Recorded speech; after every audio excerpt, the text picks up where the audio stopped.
बोलिए प्रेम से श्री सद्गुरु महाराज की जय।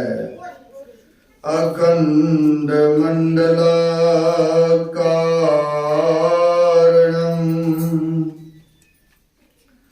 व्याप्तं येन चराचरं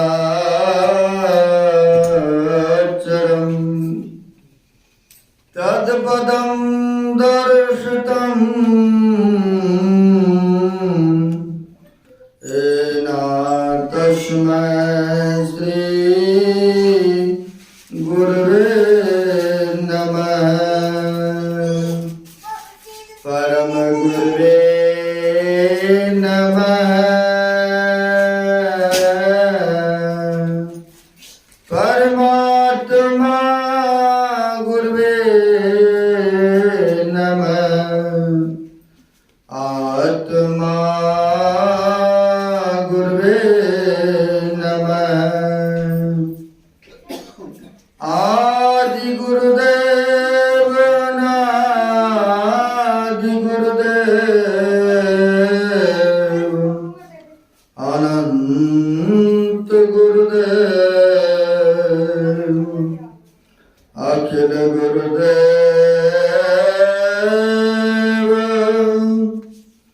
चरण गुरुदेव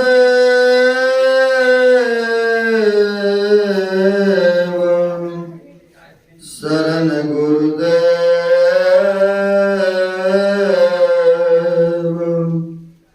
श्री गुरु महाराज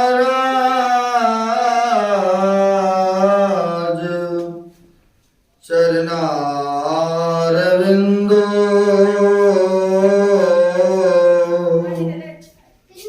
नमो नमस्ते। सद्गुरु की महिमा अनंत अनंत किया उपकार लोचन अनंत उगारिया अनंत दिखावनहार।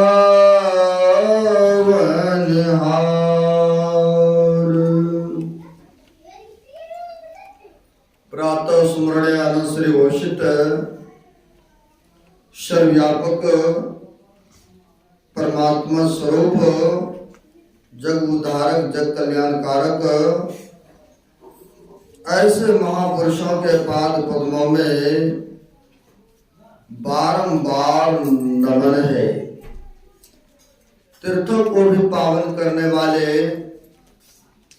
मंचस्थ पूज्य साधु चरण उपस्थित सद्गुरु के सद्भक्तगण सबों को नमन है।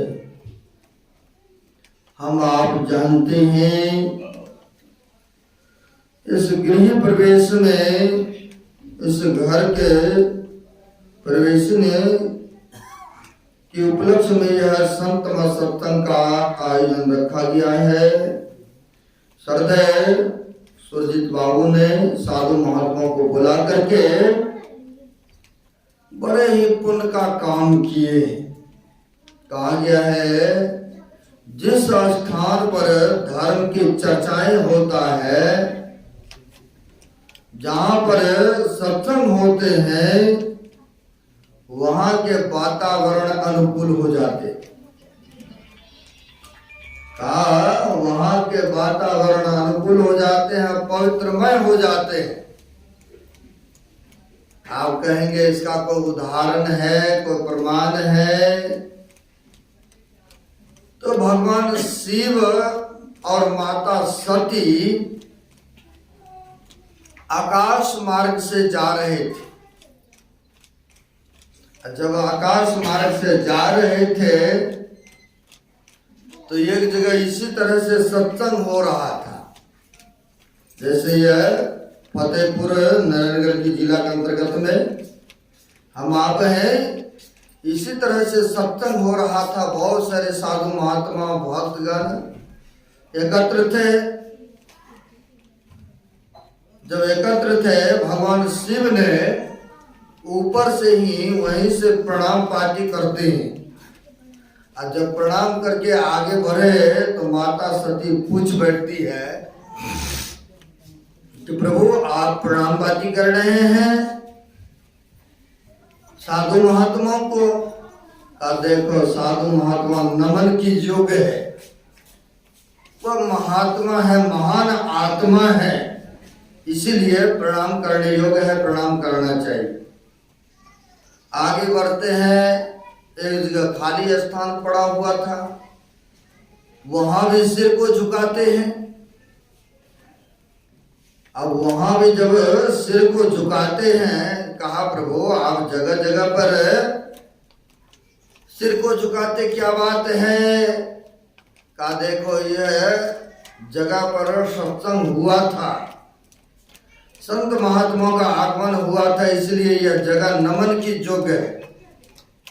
कई बार क्या होता है, कोई महापुरुष आते हैं, योग साधना तपस्या करके शरीर का परित्याग कर देते हैं, तो लोग वह जगह को भी नतमस्तक करते। क्यों?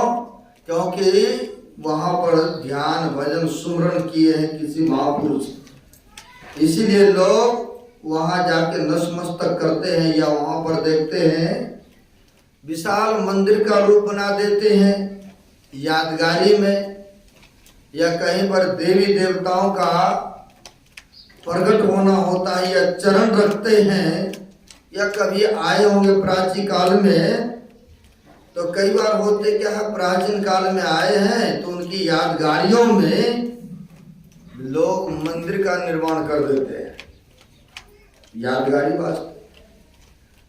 अब वैसे ही भगवान शिव ने वहां भी प्रणाम करते हैं। जब आगे बढ़े तो एक जगह और प्रणाम करते हैं। कहा प्रभु आप तो जगह जगह ही प्रणाम कर रहे हैं, माता को टिक रहे हैं। वहां चलिए सत्संग हो रहा था तो आपने नमन किए, वहां पर हुआ था तो प्रणाम नमस्कार किए, लेकिन यहाँ भी आप कर रहे हैं सिर को झुका रहे, क्या बात है? का देखो यह जगह का भाव उदय होने वाला है, यहाँ पर संत महात्माओं का पदार्पण होने वाला है, यहाँ पर कथा होना है, सत्संग होने वाला में से, इसलिए यह जगह भी नमन की योग्य है। तो कहने का सारांश है, भाव है कि यहाँ भी इस घर में सत्संग हो रहा है, हरि चर्चा हो रहा है, हरि कथा हो रहा है। और जहाँ पर हरि चर्चा सत्संग होते हैं, वहाँ के वातावरण अनुकूलमय हो जाता है। कहते हैं लक्ष्मी का वास हो जाते हैं और दरिद्रताएं समाप्त हो जाया करते हैं। आप कहेंगे ऐसा होता है? आपको मैं दृष्टांत दे के बताऊंगा। एक गरीब ब्राह्मण थे, उनको कई लड़कियां थी, पुत्री कई थे, गरीब बेचारे थे, शादी के योग बेटियां हो चुके थे। अब उतना कमाई नहीं रहने कारण से योग घर लड़के नहीं देख पाते थे। समय पाकर के गरीब ब्राह्मणों ने गरीब लड़का को ढूंढा और अपने बेटियों को शादी करते। ऐसा गरीब ब्राह्मण ढूंढा कि घर में खाने तक भी अन्न सामग्री नहीं था, ऐसे घरों में शादी किए। अब ऐसे घरों में किए तो कुछ उधर से बेटी के साथ में खाने पीने का कुछ अन्न, दाल, सब्जी, चावल, ये सब आटा वगैरह सब दे दिए। जब शादी विवाह हुआ, आया, 15 दिन महीना दिन का खाना खर्चा दिया था, सब आदमी खाए यहाँ। और घर में कई व्यक्ति थे, लेकिन काम काज करके कोई खुश राजी नहीं थे। माँ बाप लड़की का जो सास ससुर थे वो भी थे, देवरगण थे, घर वाले थे, कोई काम करके राजी नहीं। बहुत व्यक्ति ऐसे होते हैं, बाप दादा का कमाया हुआ है, उन्हीं के कमाई पर शराब पिएंगे, जुआ खेलेंगे, ना जाने क्या क्या कर्मों को करते। अपना तो मेहनत करते नहीं है, लेकिन कमाया हुआ जगह जमीन को भी बेच करके लोग ऐश मौज करते हैं, ना जाने कहाँ कहाँ घूमने टूर में निकलते हैं, यानी खर्चा ही खर्चा करते हैं, लेकिन अपना मेहनत करके कोई खुश नहीं होते हैं। बहुत ऐसा जगह देखने को मिलता है। अब होता क्या है, सब है घर में, लेकिन कोई काम करके राजी नहीं है। जब उनकी बहू आई घर में तो उन्होंने कहा ऐसे कैसे घर चलेगा, सब काम करने योग्य हैं, लेकिन काम करके कोई राजी नहीं है, खुशी नहीं है। बताइए कैसे जीविका चलेगा, कैसे देखते घर मकान टूटा हुआ है, झोपड़ी फूस का घर है, बारिश होते तो चूते हैं, पानी गिरते हैं, कैसे काम चलेगा। तो काम नहीं करेंगे तो सबको बैठाया। जो गरीब ब्राह्मणों की बेटियां आई थी शादी विवाह करके, तो उन्होंने देखा तो सबको घर के लोगों को एक जगह बैठाते हैं, और बैठा करके उन्होंने कहा कि देखिए मैं सुबह ही उठ करके नहा धो करके भोजन आप लोगों को बना करके मैं दे दूंगी, और सब आदमी जाएंगे शहर में काम करने। अगर काम नहीं मिले तो खाली हाथ लौट के घर में नहीं आना है, कुछ ना कुछ उधर से लेकर के ही आना है। बेशक लकड़ को तोड़ के ले आना, बेशक सड़क पर ईटा रोरा मिले उसे उठा ले आना, यानी खाली हाथ लौट के नहीं आना है। किसने कहा, जो बहू आई थी इनके घर में विवाह नमे नमे आई थी, लेकिन वह थी भक्तिनी, धार्मिक प्रवृत्ति की थी, अच्छे विचार के थे। जब सबको बुलाया बैठाया, मीटिंग छोटा सा किया, तो सास ससुर को भी बढ़िया लगा बात तो बिल्कुल सत्य कह रही हो, आज से तुम ही घर का मालकिनी हो, और तुम जैसे कहोगे वैसे हम लोग करने के लिए तैयार हैं, आप ही घर को चला। कई बार होते हैं ना, जब आते हैं विवाह करके तो अपने घर के समान समझते हैं, सब कुछ समय समय पर करती रहती, काम धंधे हैं, कहाँ बिगड़ने वाला है सब कुछ देखती है पूरी जिम्मेवारी के साथ। और जब जिम्मेवारी के साथ ऐसा करती है तो घर के लोग भी उन पर प्रसन्न हो जाते हैं। सासू माँ भी चाबी थमा देते, लो बेटी तुम ही आज से घर की मलकिनी हो, आज से घर को तुम ही चलाओगे। आई कुछ ही दिनों में वो घर की मलकिनी बन गई, क्योंकि अच्छा काम करते हैं ना, सेवा की भावना है ना उसके अंदर में, इसलिए वह सबको प्रिय हो जाते हैं। अब ऐसे ही वहां पर कहा तो कहा बहुत अच्छा बात है, सब मानने के लिए तैयार। अब सुबह उठती है, स्नान वगैरह सब करके वह नाश्ता भोजन तैयार कर देती है, और सबको भेज देती है जाइए शहर में काम खोजने, काम करके आइएगा। अगर कुछ काम नहीं भी मिले तो कुछ ना कुछ लेकर के आना है, खाली हाथ लौट के नहीं आना है। अब ऐसा किया, सब आदमी जाने लगे सुबह सुबह लेबर चौक में, शहर में काम ढूंढने, काम करने लग गए। समय पर काम करना, समय पर घर आना। अब धीरे धीरे घर के परिस्थिति बदलने लग गई, नहीं काम रोजगार करने लगे, 2 रुपया घर में आने लगे, तो बढ़िया से भोजन पानी कपड़ा लत्ता चलने लगे।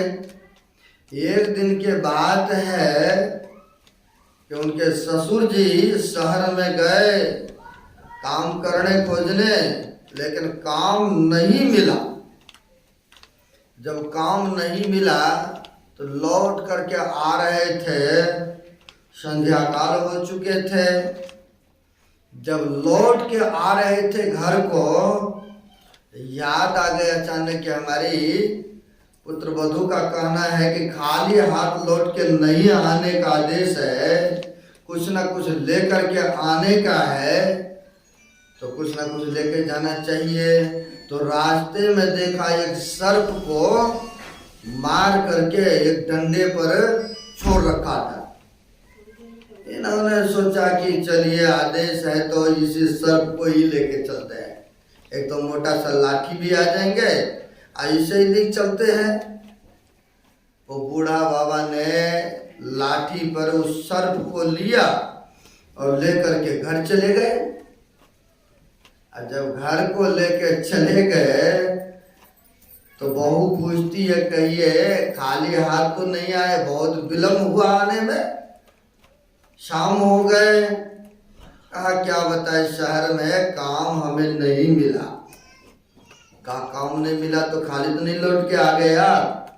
कहा नहीं नहीं बेटी, खाली तो नहीं आया हूँ, कुछ लेके। अब क्या लेके आए हैं? तो एक रास्ते में सर्प मरा पड़ा था और वो बहुत से बड़ा मोटा सा डंडा पर पड़ा था, मैंने डंडा पर उठाया हूँ और लेकर के आ गया हूँ।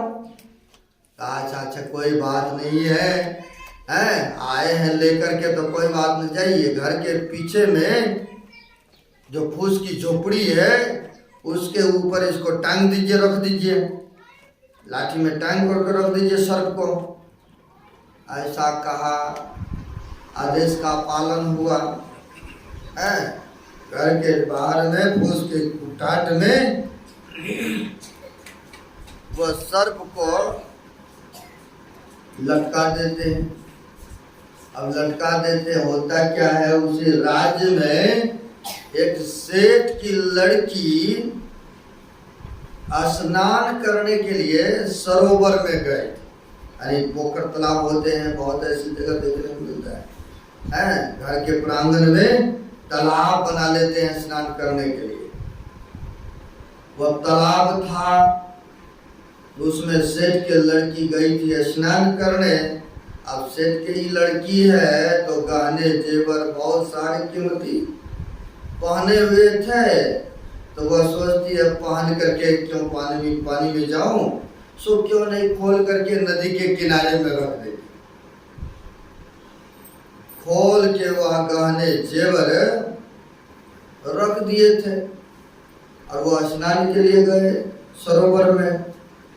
यह जो सर्प था इसको यहाँ टाट में रख दिए थे। अब होता क्या है, ऊपर से चिल देख रहा था, वह नदी के किनारे में जो गहने जेवर खोल के रखी थी, बड़े चमकीले सा था, लाइट दे रहा था। अब उन चिल को हुआ कि लगता है कुछ खाने पीने का है, आया ऊपर से उड़ते हुए नीचे में, वह पूरी कीमती जो गहने जेवर था पंजा में पकड़ते हैं और वो लेकर के भागते ऊपर उड़ गए। अब ऊपर उड़ करके जा रहे हैं तो निगाह पड़ गए कहा, वह सर्प के ऊपर। अब देखिए भाग तकदीर कैसे पलटता है व्यक्ति का। अब सर्प के ऊपर पड़ा, अब पड़ा तो वो जो कीमती गहने जेवर लेकर के भाग रहा था, वह उसी जगह उसके ब्राह्मणी के प्रांगण में छोड़ते हैं और सर्प को लेकर के भाग निकला।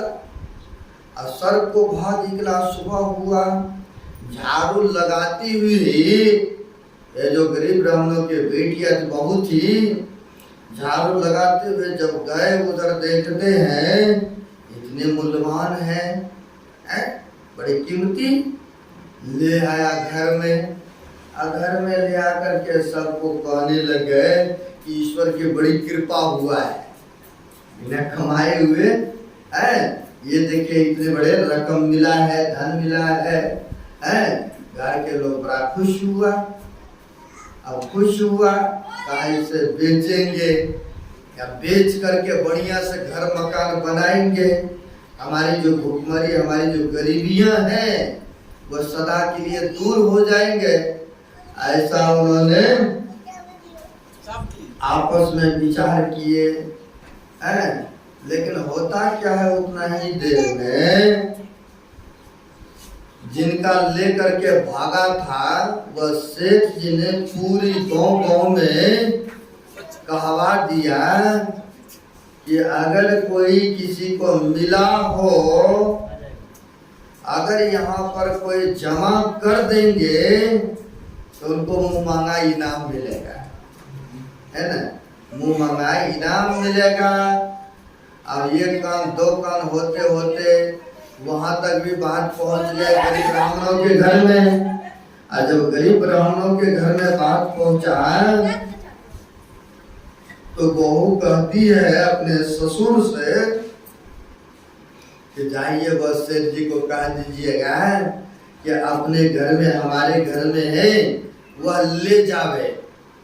वह गहने, कीमती जो जेवरे गहने हैं वह मेरे पास पड़ा है, सो हम देने के लिए तैयार हैं। अब उनके ससुर जी, उनके घर वाले, उनके देवर कहते हैं अरे किसी को तो पता नहीं है, हम लोग चोरी थोड़े किए हैं,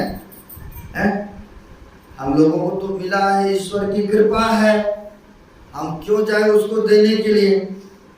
लेकिन बाद में क्या देंगे नहीं देंगे बाद की बात है। लेकिन अभी तो मिला है, इतने बड़े गहने, इतना कीमती है, ऐसे बेच करके बढ़िया से घर मकान दुकान बनाएंगे, बढ़िया से अपनी जो है दरिद्रता समाप्त हो जाएंगे। अब ऐसा कहा तो कहा वह जो गरीब ब्राह्मणों की बेटी जो इनके घर में बहू बन के आई थी, कहा देखिए दूसरे का धन से हमें कोई लोभ लालच नहीं है, जो ईश्वर की कृपा से मिल रहा है हम उतने में खुश हैं, और जाकर के आप कह दीजिए ना। ऐसा कहा, जब नहीं माना तो गए, हैं बूढ़ा गए, जाकर के सेठ जी से कहते हैं कि वह हमारे बहू के पास में है, वह बड़ी कीमती गहने मिला है, आप चिंता न करें, आपका वहाँ अमानत पड़ा है। अब उनको बड़ी आश्चर्य हुआ, इतना गरीब रहने के बावजूद भी इनकी बहू कितनी संतुष्ट है, कितनी बुद्धिजीवी है, सो क्यों नहीं अपने से चल करके एक बार मिलना चाहिए। आते हैं सेठ और सेठानी, जब उनके निवास स्थान पर आए तो गरीब ब्राह्मणों की जो बहू थी वह थाल में लेती है और लेकर कहते ये आपका अमानत है, लीजिए, हमें मिला था पास में, हैं ये पर्याप्त है, हमें मिला था, लीजिए। अब ऐसा कहा तो उनको हुआ बड़ी कि ऐसा सबर, इनको ऐसा संतुष्टि। रामायण को हम लोग पढ़ते हैं या सुनते हैं, उनमें आया है आठम जथा लाभ संतोषा सपनों में नहीं देखे भरोसा। जो ईश्वर परमात्मा की कृपा से मिल जाए कहते वही बहुत है ना। जिनके अंदर में सबर है, संतुष्टि है, उनके लिए थोड़े में ही उनको पेट भरता और सुखी से जीवन यापन करते हैं। और जिनको सबर नहीं है तो फिर दिन रात यश देते रहते हैं, अब बेचैन पड़े रहते हैं।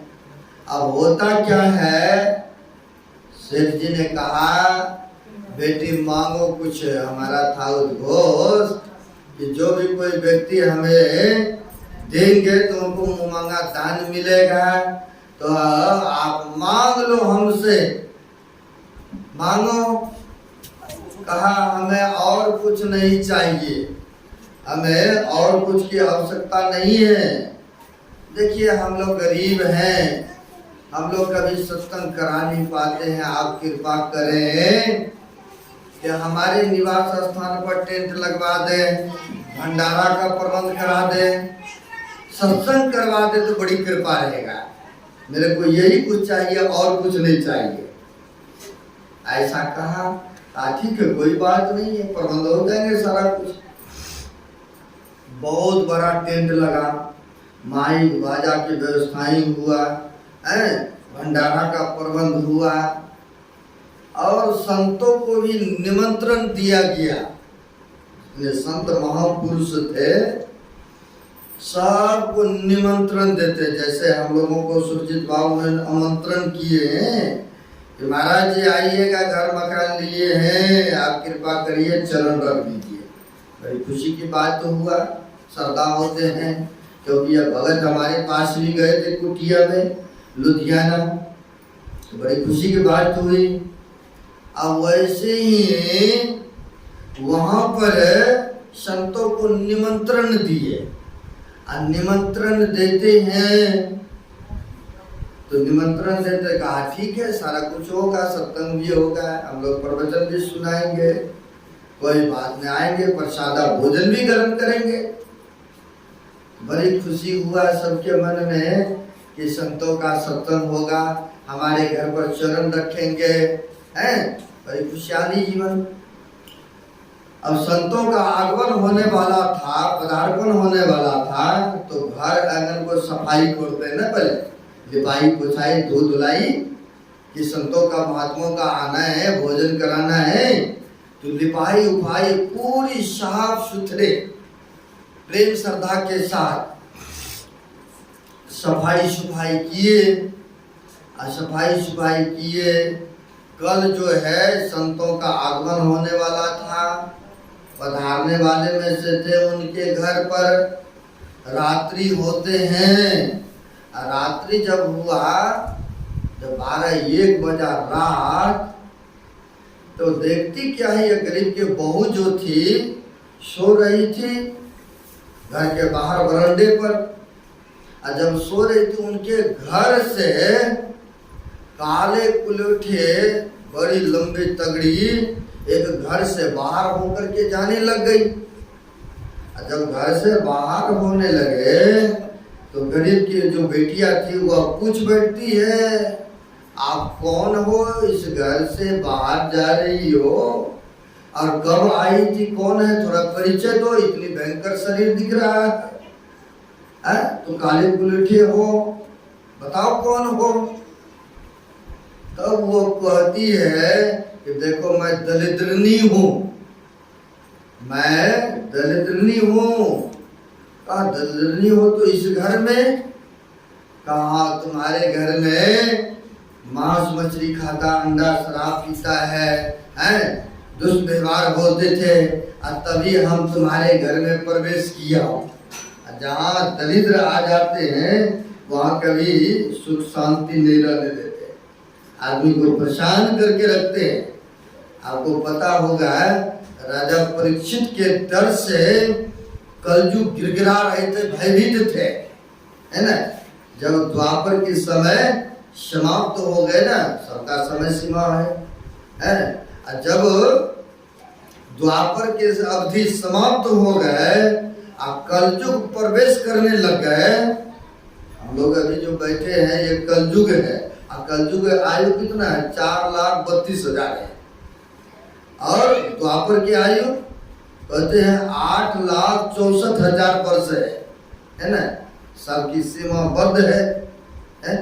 और त्रेता का आयु 12,96,000 वर्ष, और सतयुग, जो सतयुग है ना, 4 युग है ना, सतयुग की आयु 17,96,000 वर्ष है ना, इस तरह से है।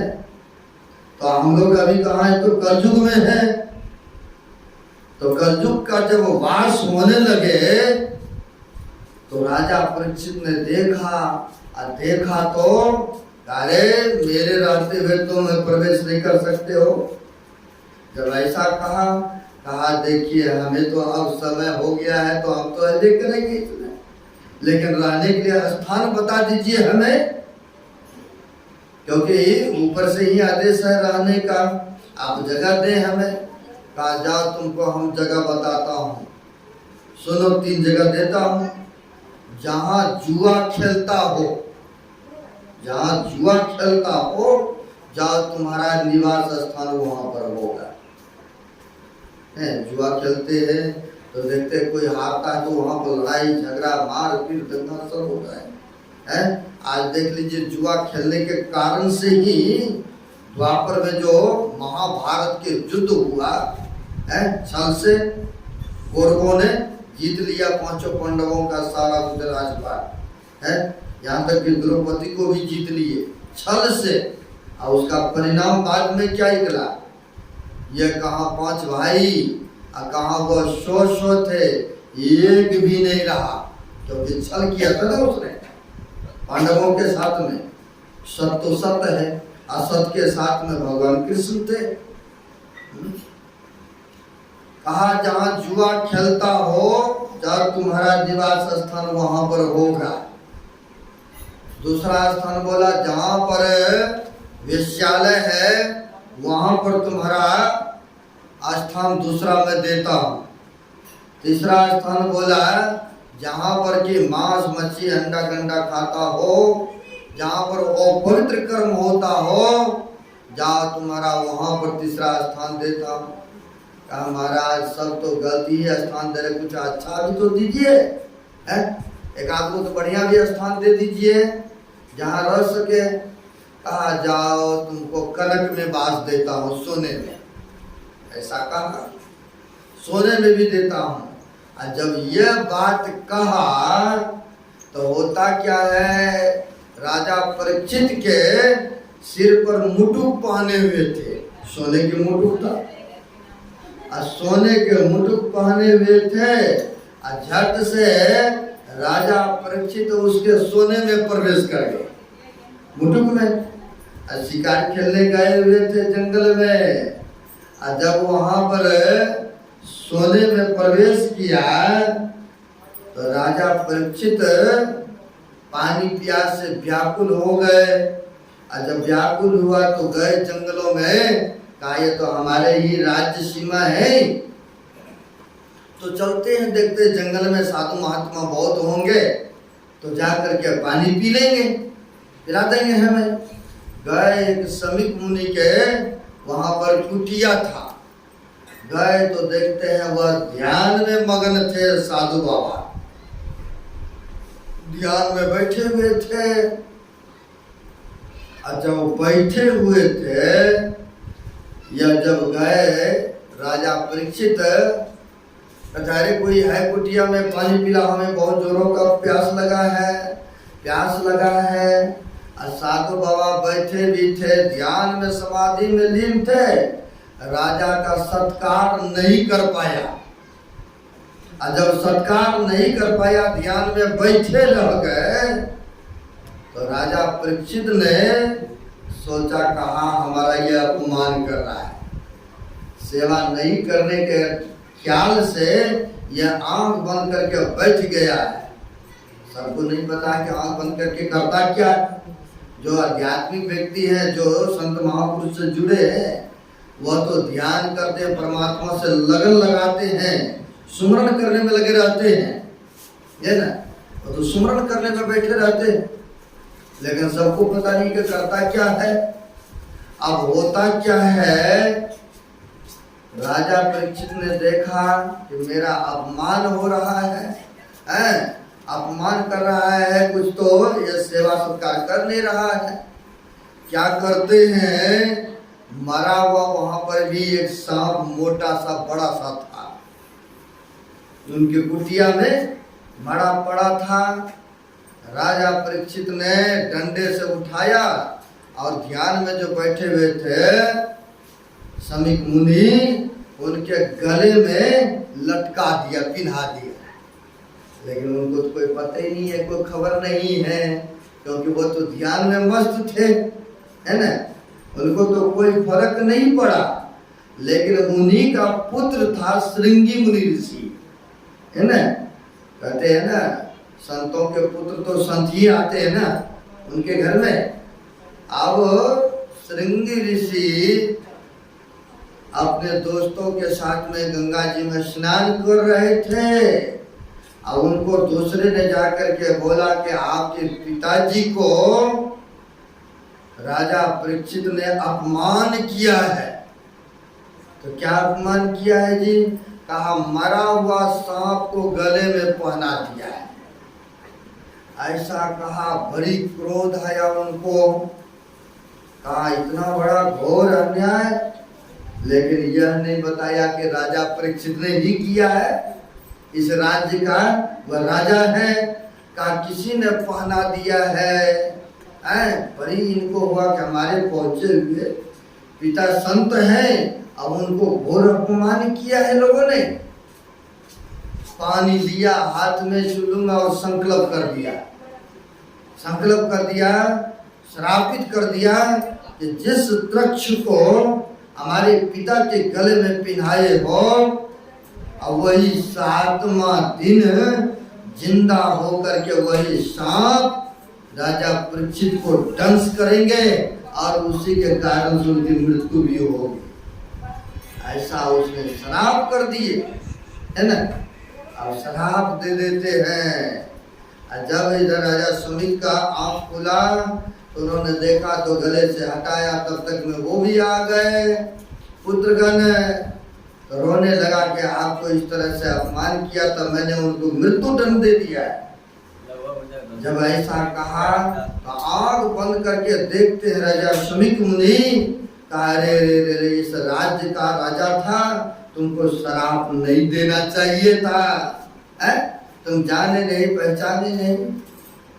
तब जाकर के बता भी दिया कि उपाय कर लीजिए, 7 दिन ही अब जीवित रहोगे। तब उन्होंने राजा परीक्षित ने सुखदेव मुनि को बुला करके सत्संग कथा सुने थे और 7 दिन में ही उन्होंने मोक्ष को प्राप्त करके अपने धाम में भी चले गए थे। और 7वां दिन उनको सांप ने, बड़ा हुआ सांप जीवित हो करके उनको दंश किया था।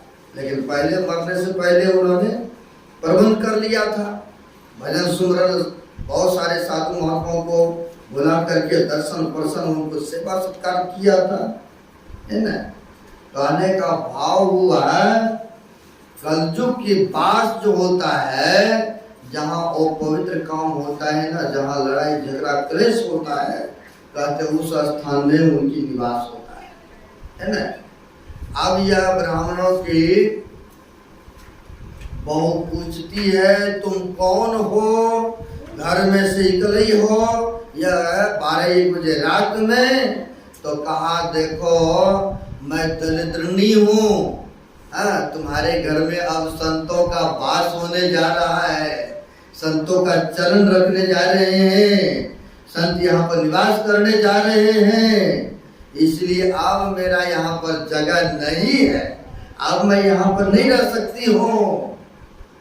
बोला अच्छा यहाँ पर रहने से कब से थे? कहा बहुत पहले से थे, तुमसे आने से पहले, क्योंकि दरिद्र जहाँ आते तो वहाँ पर घर में वृद्धि नहीं होने थे, कलह कलेश लड़ाई झगड़ा, एक दूसरे का बातों को कटाक्ष करना, मानने के लिए तैयार नहीं, है ना।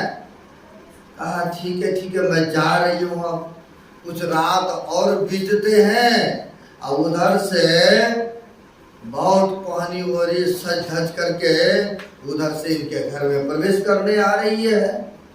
और जब इनके घर में आ रही थी तो वही गरीब ब्राह्मणों की जो बेटियां थी वह पूछ बैठती कौन हो, बिना पूछे आप घर में प्रवेश करी जा रही हो, बताओ कौन हो। घर के तो देख रेख मालकिनी तो मैं हूँ, लेकिन घर में कौन क्यों तू जा रही हो, थोड़ा परिचय दो अपना। तब उसने कहा देखो मैं लक्ष्मी हूँ, लक्ष्मी। का लक्ष्मी हो? कहा तुम्हारे घर में अब मैं रहने के लिए आई हूँ। कहा अच्छा रहने के लिए आई, पहले से कहा थी इतने दिनों से?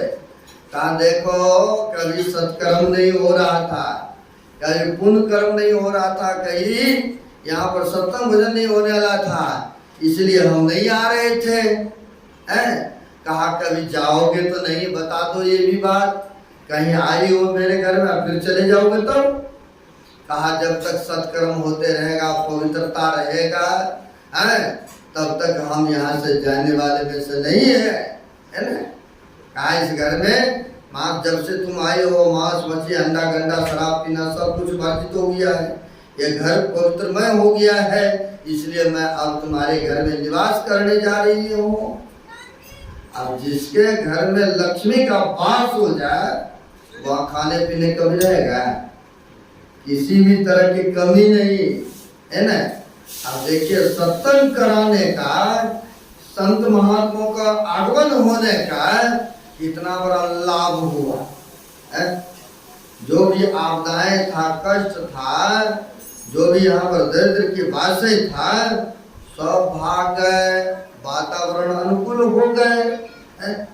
इसलिए कहते हैं संतों महात्माओं का जहाँ पर चर्चाएं होते हैं, पदार्पण हो जाते हैं, तो वह स्थान पवित्रमय हो जाता है, वहाँ के वातावरण अनुकूलमय हो जाता है ना।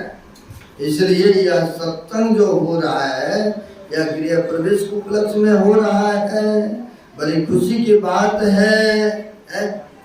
आज सुन रहे थे हम लोग, वेद भगवान भी कह रहे थे, हे मनुष्यों, जगत प्रसव करता ईश्वर का तत्व ज्ञान जानने प्राप्त करने के लिए पहले बुद्धि योग करो, यानी सत्संग करो, है ना। वेद भगवान भी कह रहे थे कि पहले बुद्धि योग यानी सत्संग करो। और संत सम्राट कबीर साहब के वाणी को सुन रहे थे, इस सत्संग में लाभ बहुत है, और तुरंत मिलावे गुरु से, मूर्ख जन कोई सार न जाने सत्संग में अमृत रस। कहते सबको पता नहीं है कि सत्संग करने से, कराने से, ये साधु महात्मा को आ जाने से वहां पर लाभ होता है, फायदा होता है। कहते वहां पर अमृत की बारिश होते हैं। कहा भी है अमृत है बातों के बाद, अमृत है संतों के पास, है ना। संत महात्माओं के पास में वो अमृत है। जब उनके चरण में जाएंगे, अब उनके कहे अनुसार जब भजन बंदगी करने लग जाएंगे, तो कहते हैं आपको भी अमर के वह अमरता की तरफ लेके चले जाएंगे। ये जन्म मरण के दुख जो है, आवागमन का जो चक्र है, इसे सदा के लिए छुड़ा देते हैं, है ना। सबसे बड़ा दुख है तो कहते हैं आवागमन का चक्र है, जन्म लेना और मृत्यु को प्राप्त करना, सबसे बड़ा यही दुख है। तो इन दुखों से कौन, दैहिक दैविक भौतिक ताप है, तेरे तापों से मनुष्य ग्रसित है, इन दुखों से कौन छुड़ाएंगे? तो संत महात्मा छुड़ाते हैं, हटाते हैं, बचाते हैं। आए संत शरण जो जन पड़े, बाबा नानक साहब कहते हैं, संत शरण जो जन पड़े सो जन उदरण हार, असंत की निंदा नानकार, बहुरी बहुरी ले अवतार। कहते संतों का जहाँ पर आगमन पदार्पण हो जाते हैं, जो संतों के चरण में चले जाते हैं, उनका उद्धार, उनका कल्याण निश्चित हो जाते हैं। आप कहेंगे ऐसा होता है? संतों के, संत महात्माओं के चरण में जाने से लाभ होता है। तो महापुरुष कहते जन्म जन्म का पाप ताप को भी क्षय कर देते हैं। अगर पहुंचे हुए संत होते हैं, उनमें वैसी योग्यता, वैसी क्षमता हो जाते है ना। संतों के पास जो जाते हैं और उनसे जो शिक्षा दीक्षा ले करके सुमरन भजन करने लग जाते हैं, तो कहते जन्म जन्म के पाप से रहित कर देते। आए कबीर दर्शन पर भागे सो पाए, जो होवे सूली सजाए, कांटों पे टल जाए। कहते हैं बहुत बड़ा कष्ट आने वाला है, बहुत बड़ा सूली पर चढ़ने वाला सजाए है, बहुत बड़ा शरीर में पीड़ा होने वाला, बीमारी उत्पन्न होने वाला है। अगर कहीं साधु महात्मा का दर्शन हो जाए, साधु महात्मा के समक्ष में चले गए, तो कहते हैं जो होवे सूली सजाए, कांटों पे टल जाए। बहुत बड़ा कष्ट आने वाला था, तो कहते कुछ ना कुछ तो भुगतना पड़ता है, लेकिन एक कांटा चुभा करके महा दुखों से मुक्त कर देते हैं, है ना। कहाँ जाने? तो संत महात्माओं के चरण में जाने से ऐसा होता है। हमारे महापुरुष की तस्वीर देख रहे हैं ना, जब ये शरीर में थे तो पहुंचे हुए संत थे। 18 महीना तक गुफा में रह करके, जमीन के अंदर में रह करके इन्होंने ध्यान साधना सुमरन किए। जब शरीर में थे तो तो बहुत लोग इनके पास आते रहते थे दुख सुख लेकर के, मनोकामना लेकर के। एक गांव में, पिंड में पत्नी बहुत बड़ी भक्तिनी थी। पूजा पाठ, सेवा करना, सत्संग में जाना, बहुत श्रद्धा रखती थी साधु महात्माओं के प्रति। सुमरन भजन करती रहती थी। अब होता क्या है, वह बेचारी कहती थी कि आप भी भजन कीजिए, आप भी जुड़ जाइए, आप भी पूजा पाठ कीजिए।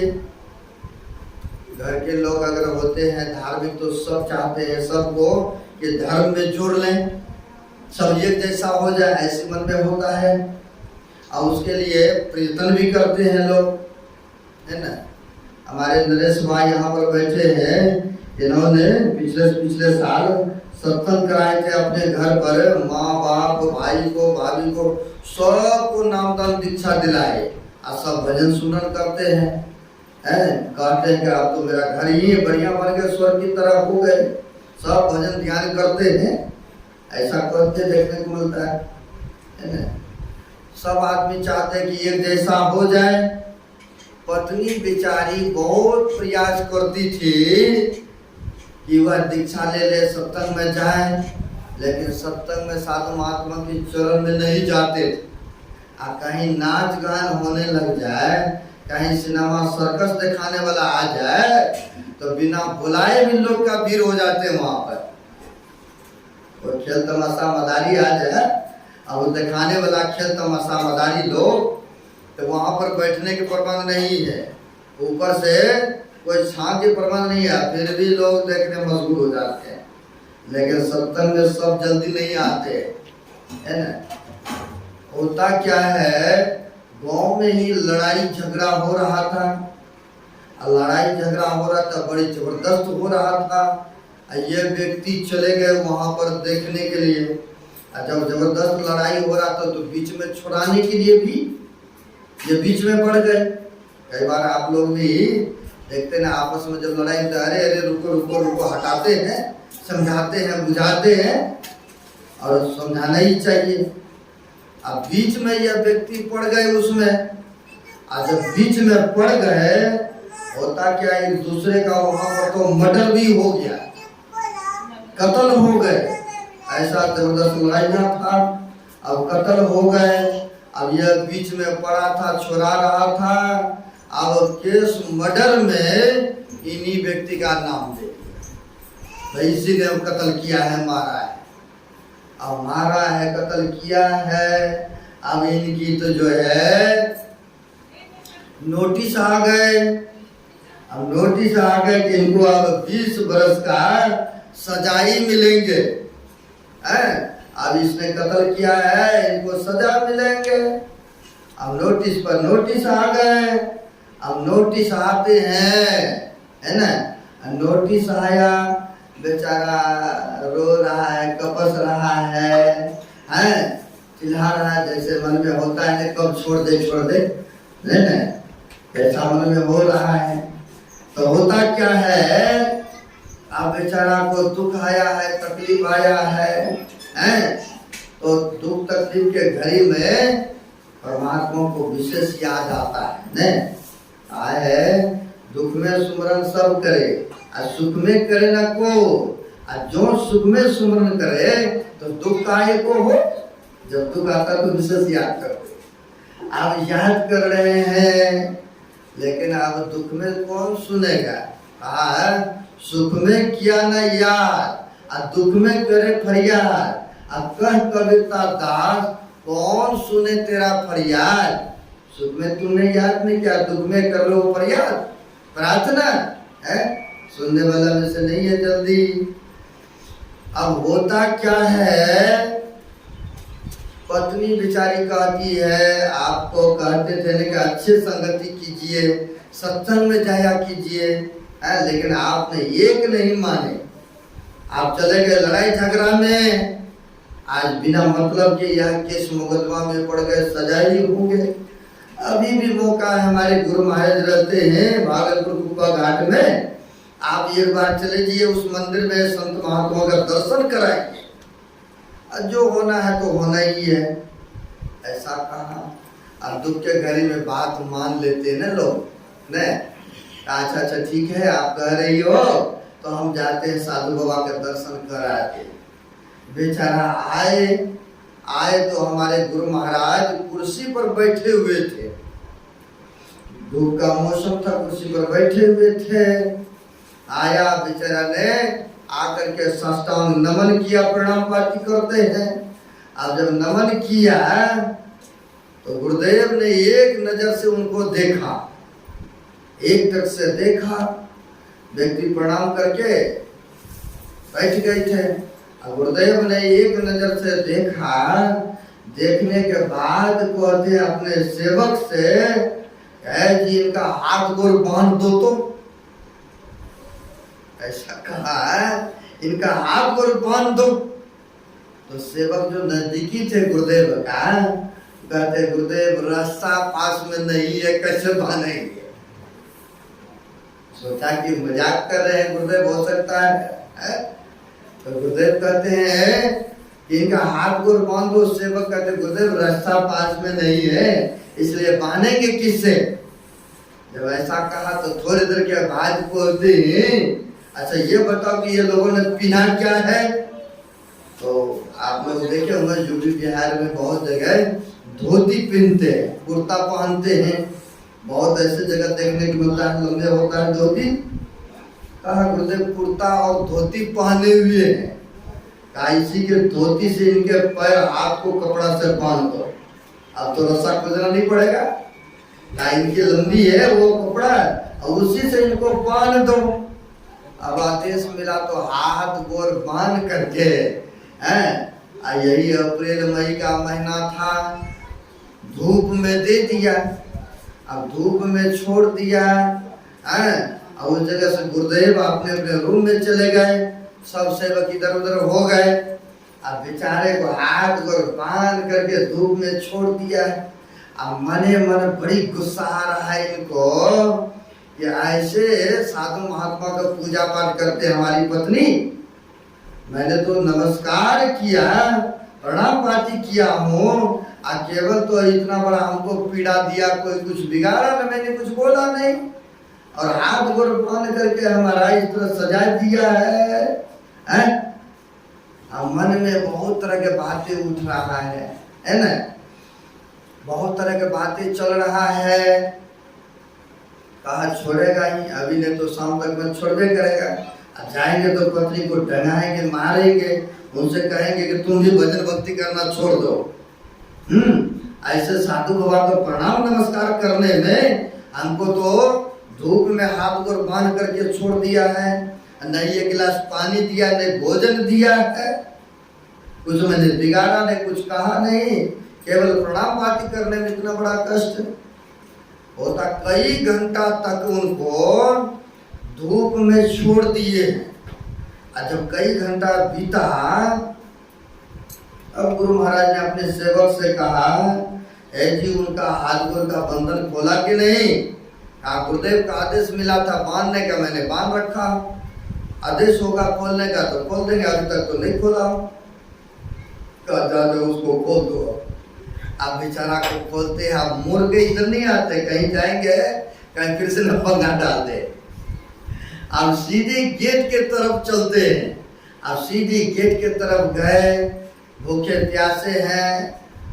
अब गए, घर पर पहुंचते हैं। पत्नी को ना जाने तरह तरह के बात बोली। अरे ऐसे गुरु महाराज की तुम भक्तनी हो, मैंने तो नमस्कार किया, कुछ नहीं कहा, बैठ गए नीचे में। और उसने हाथ गोर बांध करके सारा दिन धूप में छोड़ दिया। बताओ मैंने कुछ तो नहीं बिगाड़ा था। ऐसे की पूजा पाठ आराधना करती हो। चलो तरह तरह के बात कहा, लेकिन कुछ नहीं बोलती है। बेचारी सोचती है कि जो किए होंगे गुरु महाराज ने बढ़िया ही किए होंगे। नहीं, माँ बाप जो होते हैं ना बच्चे के लिए अच्छा ही करते हैं। बच्चा को लगता है कि नहीं ये बुरा किया, मेरे लिए ऐसा होना चाहिए, ऐसा होना चाहिए। लेकिन माँ बाप उनके शुभचिंतक होते हैं, अच्छा ही करते हैं। वैसे ही गुरु जो होते हैं अपने भक्तों के लिए, अपने शिष्यों के लिए जो भी करते हैं बढ़िया ही करते हैं। बेशक उनको लग रहा है कि यह ठीक नहीं हो रहा है, लेकिन वो जो करते ठीक ही करते हैं। अब होता क्या है, पत्नी बेचारी कुछ नहीं बोलती है, वो सोचती कि जो किए होंगे गुरु महाराज बढ़िया किए होंगे, कोई बात नहीं है।